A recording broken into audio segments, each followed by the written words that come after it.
नमस्कार, मैं शंभू कुमार सिंह और आप देख रहे हैं नेशनल दस्तक। मुझे नहीं पता टीवी अखबार ने आपको ये खबर दिखाई है कि नहीं, लेकिन आज की सबसे बड़ी पॉलिटिकल खबर है। नीतीश कुमार, तेजस्वी यादव की पहले मल्लिकार्जुन खड़गे और राहुल गांधी से मुलाकात होती है, उसके बाद आम आदमी पार्टी से। उसके बाद का ये बयान सुनिए। इस वक्त देश बहुत मुश्किल दौर से गुजर रहा है और जैसे मैंने कई बार बोला है कि शायद आजादी के बाद की सबसे भ्रष्ट सरकार आज देश के अंदर है और एक आम आदमी के लिए अपने घर का खर्चा चलाना मुश्किल हो रहा है। इसलिए बहुत जरूरी है कि सभी विपक्ष और सारा देश एक साथ आके इकट्ठा होके और केंद्र के अंदर सरकार बदले और ऐसी सरकार आनी चाहिए जो कि इस देश को विकास दे सके और इस देश के लोगों को उनकी समस्याओं से मुक्ति दे सके। नीतीश जी ने पहल की है और सबको इकट्ठा कर रहे हैं, लोगों को इकट्ठा कर रहे हैं, विपक्ष को इकट्ठा कर रहे हैं, दलों को इकट्ठा कर रहे हैं और बहुत अच्छा वो कर रहे हैं। हम पूरी तरह से इनके साथ हैं और जिस तरह से ये सबको जोड़ रहे हैं हम उनके साथ हैं। नीतीश जी ने पीएम की क्वालिटी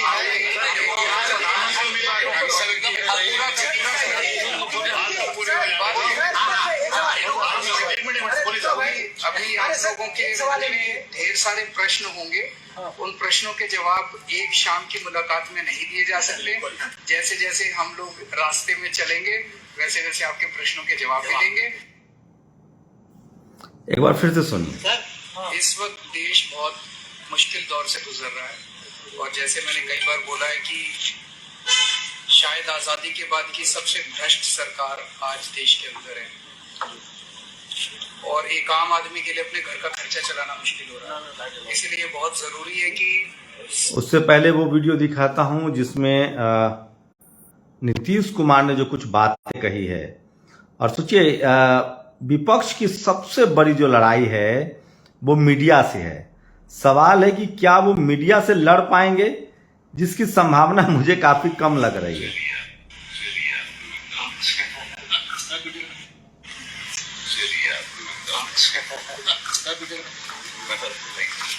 तो हम लोग तो बातचीत करने आए ही थे। आपको मालूम है बातचीत हो गई सर, बड़ी बातचीत हो गई और तय हो गया। तो क्या तय हो गया? तो थोड़ा कि एकता के लिए हम लोग काम करेंगे। आज बात हो गई है, आप समझ गए। दिन में बात कराई थी आपको कांग्रेस से, और उसके बाद वहाँ जो बात हुई और उसके बाद तो हम लोगों का पहले से इनसे बातचीत थी ही। आज फिर आ गए, आज हम लोगों का ये तय हो गया कि नहीं, मतलब अधिक से अधिक विपक्षी पार्टियों को एकजुट करेंगे।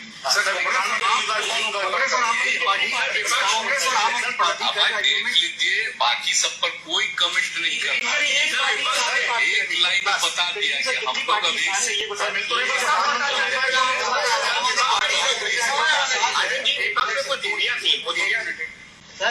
इस वक्त देश बहुत मुश्किल दौर से गुजर रहा है।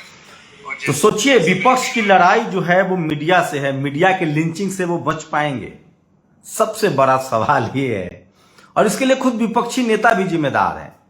उनके पास मीडिया को समझने वाला, जातिवाद को समझने वाला पत्रकार नहीं है। ये लोग चाहे तो दिलीप मंडल को ज्यादा बेहतर होगा, उनको फॉलो कर सकते हैं। तो आज दिल्ली में नीतीश कुमार खड़गे से मिले, ये सबसे बड़ी खबर है। और दूसरी बड़ी खबर है कि वो अरविंद केजरीवाल से मिले। सोचिए, 7 सीटें और पंजाब में लगभग 15 सीटें हैं, तो 25 सीट तो अभी भी अरविंद केजरीवाल, जिस पर वो उनकी लीड है, क्योंकि दिल्ली में उनकी सरकार है। और दिल्ली में क्या अगर कोई चैलेंज कर रहा है उसको, और कल्पना कीजिए कि अगर दिल्ली में कांग्रेस और आम आदमी पार्टी एक साथ लड़े, पंजाब में कांग्रेस और आम आदमी पार्टी एक साथ लड़े, उसी तरह से नवीन पटनायक अलग। नीतीश कुमार की कोशिश है कि कहीं भी मुकाबला ट्रायंगुलर न होने दिया जाए। दूसरी बड़ी खबर है बिहार, यूपी के बलिया से, जहां एक बहुजन समाज ओबीसी के नेता की हत्या हो जाती है और उसको लेकर खासकर समाजवादी पार्टी के जो कार्यकर्ता हैं वो खुद अखिलेश यादव पर बहुत नाराज है। वो कह रहे हैं कि अखिलेश यादव को सारस की पड़ी है और नेताओं को वो हमारे ये देखिए,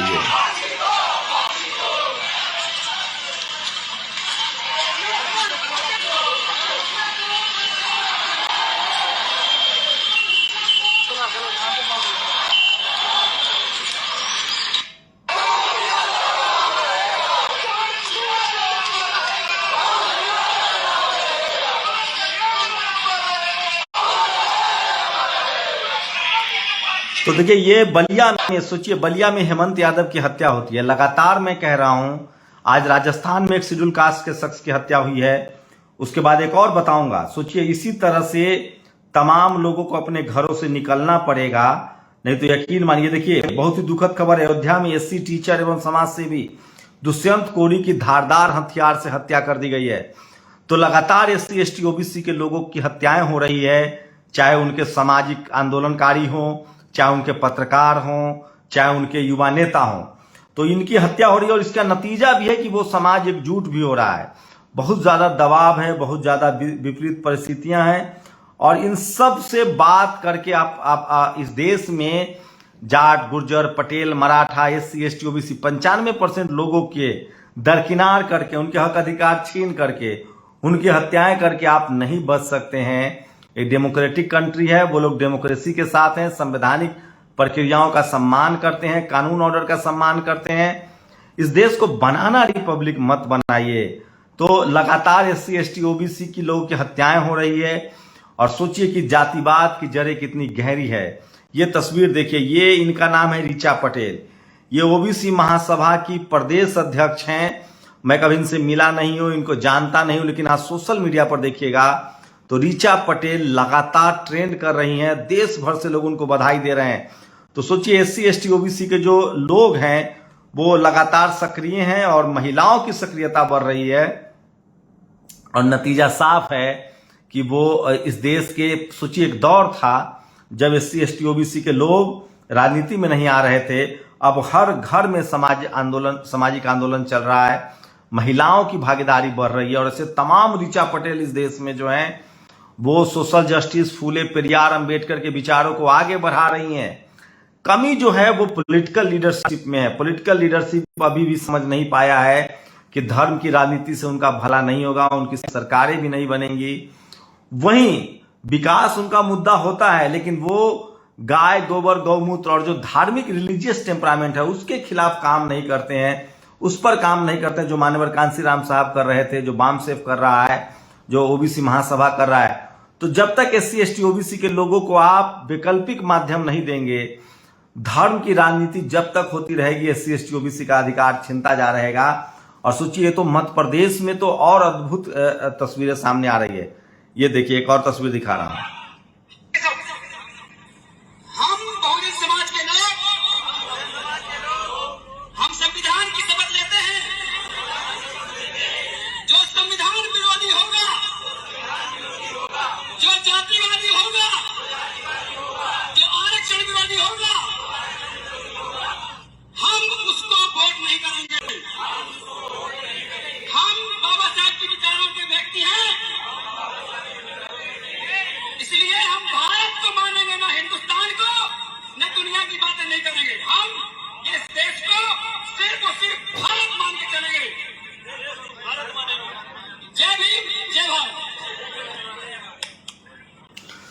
तो सोचिए लगातार एससी एसटी ओबीसी की जो भागीदारी है वो बढ़ रही है, महिलाओं की भागीदारी बढ़ रही है, और सोशल मीडिया पर लगातार बहुजन समाज के लोग, उनके पास टीवी नहीं है, अखबार नहीं है, उसके बाद भी वो सामाजिक जागरूकता का जो है वो कैंपेन चला रहे हैं।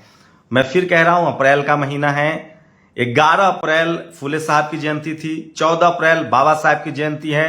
ऐतिहासिक होने जा रहा है। सोचिए पिछले 5 सालों में फूले पेरियार, अंबेडकर के आंदोलन को कितनी तेजी मिली है। सम्राट अशोक की जयंती ऐतिहासिक हुई है। प्रधानमंत्री मोदी को एससी एसटी ओबीसी की बातें करनी पड़ी। 21वीं सदी डॉक्टर अंबेडकर की सदी होगी। 2000 सालों से ये संघर्ष है बराबरी का, समानता का। बुद्ध ने शुरू किया इसे, फूले पेरियार, अंबेडकर, कबीर, रविदास, और आजादी के बाद डॉक्टर अंबेडकर की भूमिका रामस्वरूप वर्मा, जगदेव बाबू और तमाम ऐसे लोग, सोनेलाल पटेल हो, मान्यवर कांसीराम साहब हो, लालू यादव हो, शिबू सोरेन हो, हेमंत सोरेन हो, करुणानिधि हो, डीएमके हो, इन सब की बड़ी जिम्मेदारी रही है। मायावती जी की जिम्मेदारी रही है। और वही लगातार एससी एसटी ओबीसी के लोग एकजुट हो रहे हैं, और इस देश में संविधान चाहते हैं वो कि संविधान के हिसाब से देश चले, जातिवाद खत्म हो, लोगों को के साथ भेदभाव न हो। सोचिए आज भी क्या हो रहा है, आज भी एससी एसटी और ओबीसी के बच्चों के साथ एक तरह का व्यवहार हो रहा है। इंटरव्यू में उनके नंबर काटे जा रहे हैं, ये सब कुछ पब्लिक डोमेन में। अब तो टीवी अखबार की पहुंच कम हो गई है, लोग सोशल मीडिया पर हैं, खबरें अब दब नहीं सकती है।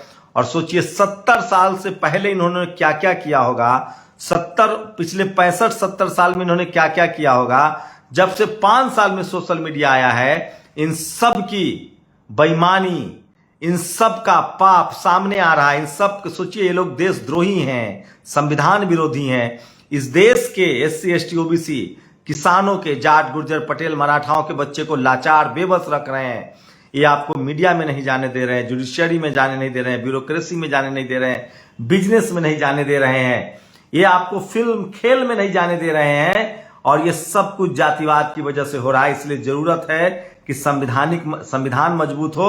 और अब तक जो भी कुछ थोड़ा बहुत हम लोग जो आज बोल पा रहे हैं वो संवैधानिक अधिकारों की वजह से। नहीं तो सोचिए, जब संविधान नहीं था तो ये लोगों का जीव काटते थे, शीशा पिघलाते थे। लेकिन अब SC ST OBC के लोग एकजुट हो रहे हैं, संवैधानिक रूप से वो प्रतिरोध जता रहे हैं और वो पॉलिटिकल तरीके से, सोशल तरीके से एकजुट हो रहे हैं। तो यही है, ये इस देश को मजबूत बनाना है। आप सच्चे भारतीय हैं, अगर आप राष्ट्रवादी भारतीय हैं तो हर भारतीय नागरिक को एक बराबर नजरों से देखना पड़ेगा, सबको बराबर का मौका देना पड़ेगा।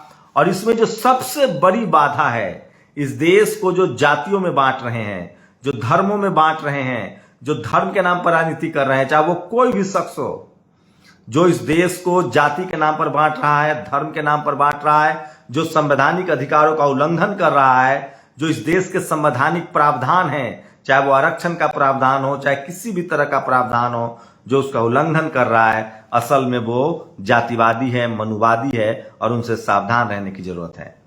आप लोग अपनी प्रतिक्रिया जरूर दीजिए। मैं फिर कह रहा हूं, सोशल मीडिया ने अब लगातार इस देश में ये साबित कर दिया है कि जो जातिवादी लोग हैं, मनुवादी लोग हैं, वो अभी भी जातिवाद को बनाए रखना चाहते हैं। अमेरिका जा रहे हैं, कनाडा जा रहे हैं, वहां जातिवाद कर रहे हैं, वहां जातियों के खिलाफ कानून बन रहे हैं। सोचिए, सिस्को में कानून बन रहे हैं, टेक्सास में कानून बन रहे हैं, कनाडा में कानून बन रहे हैं। सोचिए यहां ये कितना जातिवाद करते होंगे। और मैं फिर बता दूं, अब जातिवाद जो है वो पावर सेंटर्स में है, मलाईदार पदों पर है। जब आप IAS IPS, doctor, engineer, professor बनते हैं, पत्रकार बनते हैं, खिलाड़ी बनते हैं, तब जातिवाद आपका पीछा करता है और आपको लाचार, बेबस और मजदूर बनाए रखना चाहता है।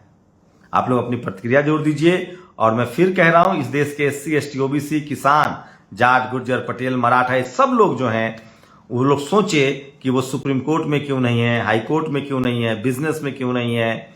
इस देश के 3 से 4% लोगों के पास 97% संसाधन है और उसकी वजह है जातिवादी मानसिकता, जातिवाद के नाम पर बेईमानी। आप लोग अपनी प्रतिक्रिया जरूर दीजिए। नेशनल दस्तक की आपसे गुजारिश है कि अगर इसको बचाना चाहते हैं तो नेशनल दस्तक को सब्सक्राइब करने के लिए रेड कलर के सब्सक्राइब बटन को दबाएं, फिर बेल आइकन की घंटी दबाएं। नेशनल दस्तक को बचाने के लिए बहुत जरूरी है कि हर खबर को शेयर करें, लाइक करें, कमेंट जरूर करें।